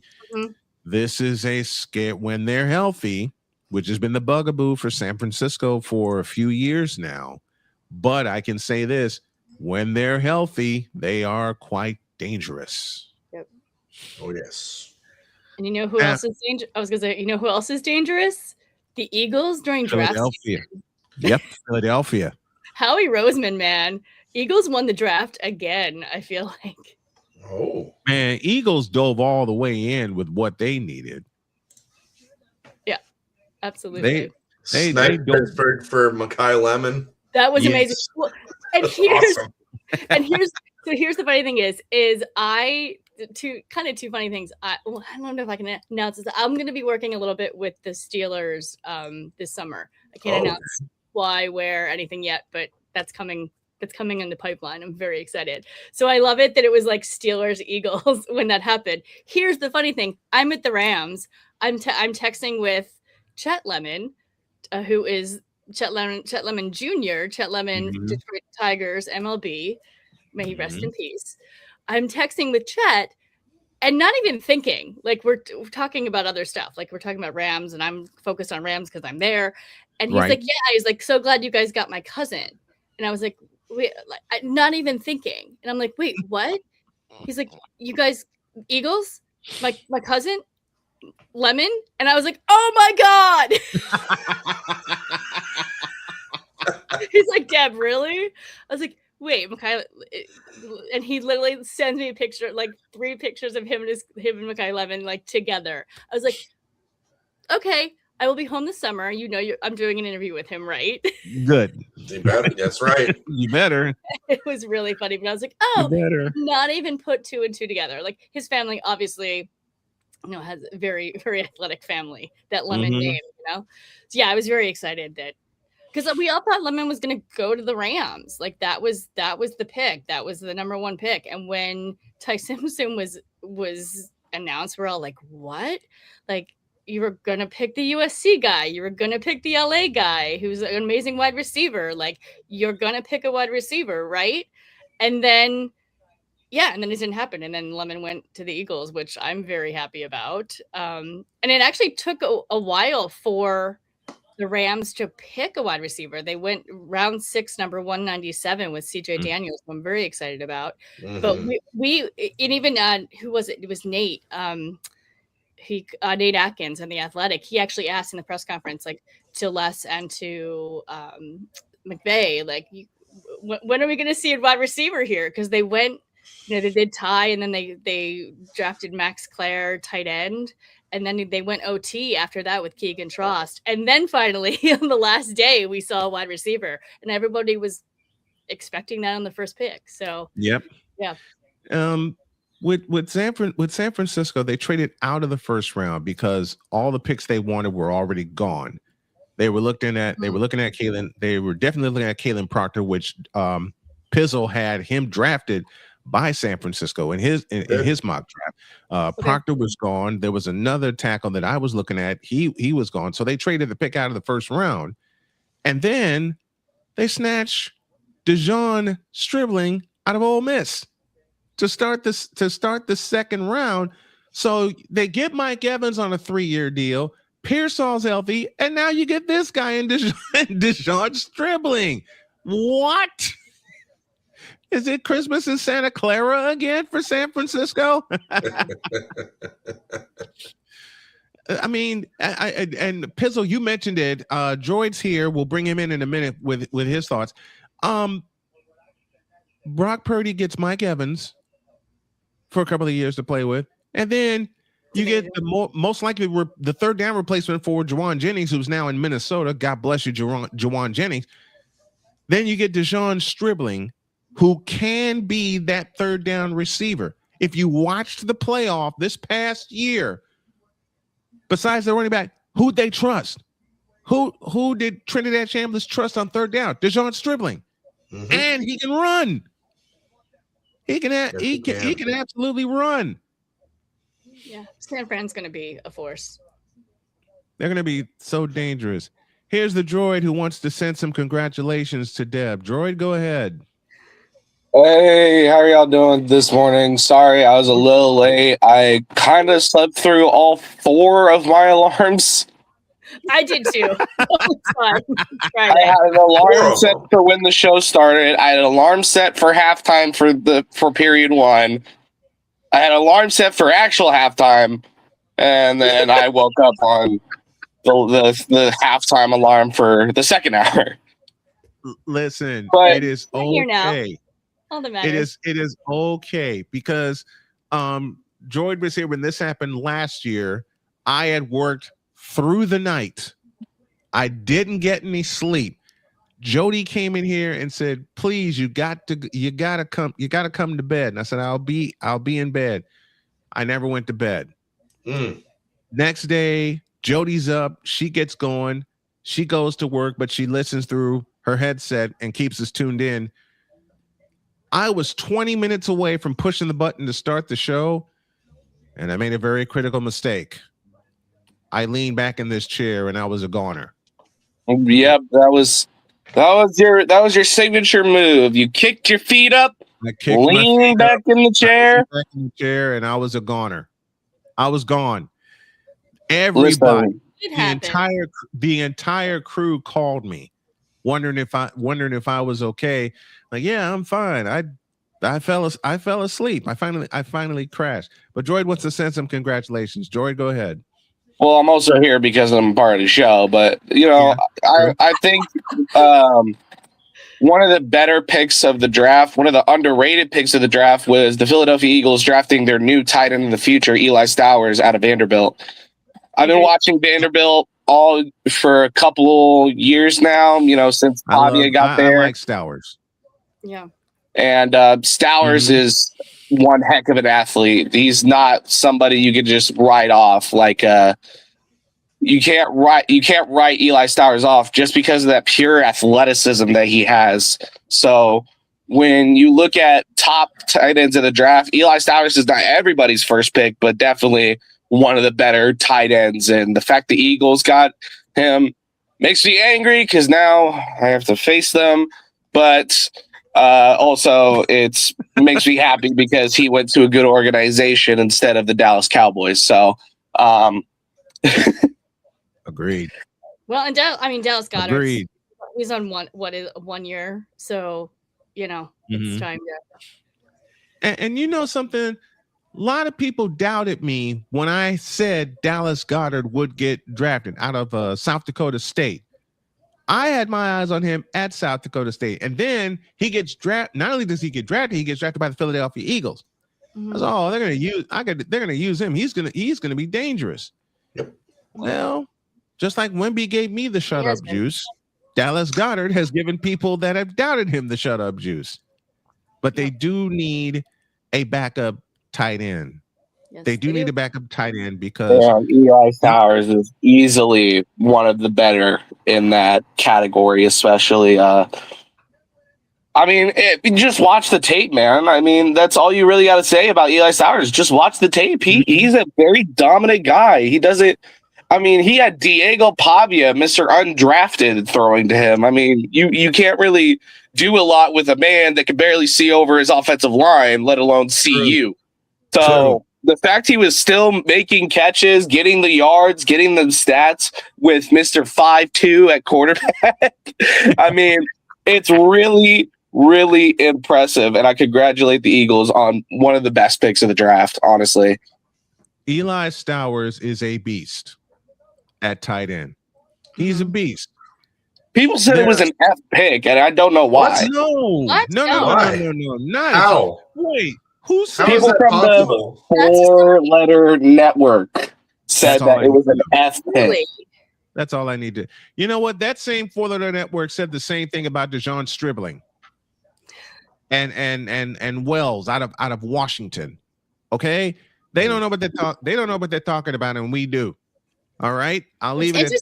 It's interesting though that I had a lot of friends who texted me after Eli was picked. They're like, "What do you think?" I was like, "I think it's a great pick," and they're like, "Really?" I was like, "Yeah." Do you know this kid? And again, Dallas Goedert. I feel like he really had to be there, Deb. I think that was the thing with Eli Stowers and that whole Vanderbilt team. You really had to be there in order to really understand how good these players were on that Vanderbilt team. How much of a rebuild this Vanderbilt team went through just to get to this point. And it's honestly, it's really impressive. I mean, A few years ago, we were talking about how irrelevant they were, and now all of a sudden we're talking about how relevant they are and how they could actually dominate the SEC. What's even more insane is that the Eagles went from Brent Selleck to Zach Ertz to Dallas Goedert, and now Eli Stowers. Man, so, hit after hit after hit. Zach Ertz, man, that's a fantasy legend for me, man. I remember always picking up Zach Ertz in fantasy and everyone getting mad because I had one of the top tight ends. Oh, who didn't pick Zach Ertz in fantasy? Oh. Okay. Who didn't pick Zach Ertz in fantasy or Dallas Goedert or George Dallas Cowboys fans? They don't like certain people. But who did? I have an Ertz jersey, so it says a lot. There you go. There you go. And for those of us, I will go ahead and make this announcement. I'm going to bite the bullet next year, and we're going to do fantasy football here on the show. Nice. With the show being expanded to 3 hours, with Deb being here and Pistol being here, not only are we going to have the picks, I decided, what the hell? I'm going to dive into fantasy football and see what I can do. Because the only other time I played was 1998, and I did an auto draft. And 1998, those days, if I can find the sound here, Did it even exist in 1998? Auto draft in 1998? I don't know. For the league, I think auto draft didn't become a thing until like the early 2000s. Yeah. Well, this one was an auto draft. I don't know how, but this one was an auto draft. And I figured I'm going to have the worst quarterbacks because there was a fight for internet control in my house. I was staying with my parents at the time, and I figured it was going to be a fight for internet control. Because it was still phones back then. Like you couldn't talk on the phone and be on AOL. at the same time. So there was wars in houses. Exactamundo. That's why there was such a that's why there was such a fight in my house. Even with the fact that I was trying to download game notes for all the games that I was doing. I was with Chicago State at the time. Even given the fact that they would email stuff to me. No, it was a fight in my house. Yeah, and then you would get kicked off. If someone made the phone rang, you would get kicked off. You would get kicked off. You know how much? Listen, bring it back. For those of you who don't understand what old Snowman went through in the late 90s when I was staying with my parents, this should give you an idea. There we go. That's it. God. That's what I just did. I'm having flashbacks. Oh, PTSD. PTSD. Ayo, hell, we'll give you PTSD. So the auto draft got done. 2 days later, I log in. I said, okay, let me see what quarterbacks I have. I don't know how this happened, but I wound up with Peyton Manning. Oh, no. 98. And Steve Young. Oh. Okay. I said, I looked at that draft and I said, how did I get these guys? All I had to remember was, oh, the Cutie Empress is here. I just saw Jen. I just saw your chat. Jen. Cute. I had to remember which team had the off week, and then there was a week that they played each other at Candlestick Park, and I had to flip a coin. I went with Steve Young. He basically won me that league. You won? I won. I don't know how, but do you know how often people win when they auto draft? It's like that was the luckiest draft. I took my title and went home. The fantasy league I do is with my gym. These people care more about Trader Joe's bags than they do football. They know nothing. And somehow I lose. You know what? It's like the March Madness brackets. You'll have like a little March Madness bracket pool, and then the person that knows nothing about college basketball ends up winning the whole thing. They know nothing. Like they can't even name players on the team. They just auto drafted and then they just let it go. And meanwhile, I actually know what I'm talking about, and I'm like, I come in like 12th. Right. It's not fair. And with Genevieve also is a perfect example because we included her in on the picks this past year, as you know, and she'll be back again. She says, "I don't know nothing about football," which is a lie. Yeah, because and I mean this very playfully, Jen, and I always say it, and I always mean it very playfully. She says, "I don't know anything about football," which is a lie because she whooped our ass in the picks this past year. My beautiful wife said basically, well, she's a Colts fan, but she walked in and she heard me say that, and she just goes, "I don't know anything about football either." I turned and looked at her and I said, "That's a lie." And she says, "Yeah, I live with a sports commentator. How can I not know stuff about football?" Yeah. So there will be a couple of streams where Jody will join me. We're coordinating everything. We're coordinating everything. Go Jody. Last time Jody was with me was Super Bowl 59 featuring your Eagles. Yep. Beating up Droid's Kansas City Chiefs. Shut up.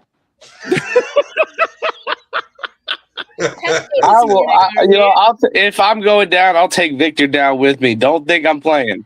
But here's the thing. Here's the thing, though, about that particular stream. She came in. She brought me my snack.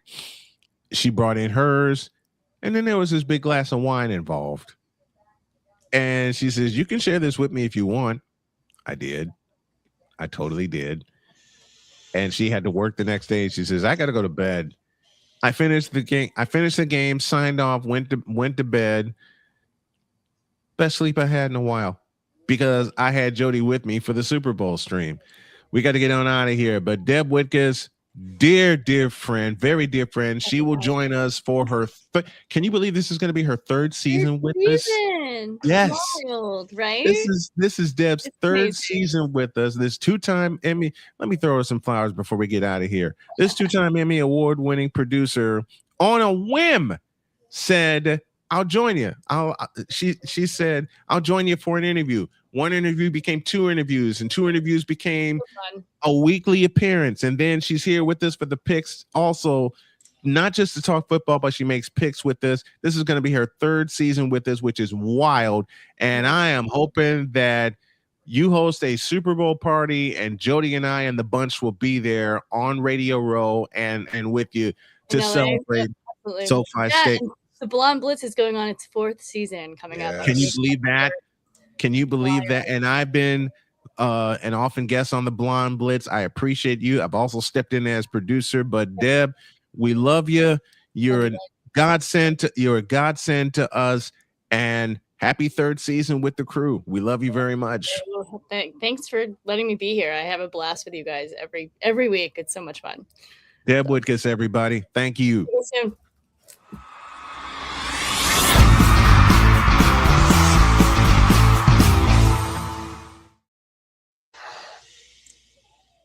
On schedule. We're getting out of here. Have a great weekend. God bless. Remember to make your next move your best move. And always remember, if your dreams don't scare you, they are simply not big enough. Dream big, do bigger. We hope y'all are too. Thank you, A Pizzle. Thank you, Joy. And thanks everybody in the chat that joined us. We'll see you Monday. So long, everybody.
alarms, please. We're out of here. See you Monday.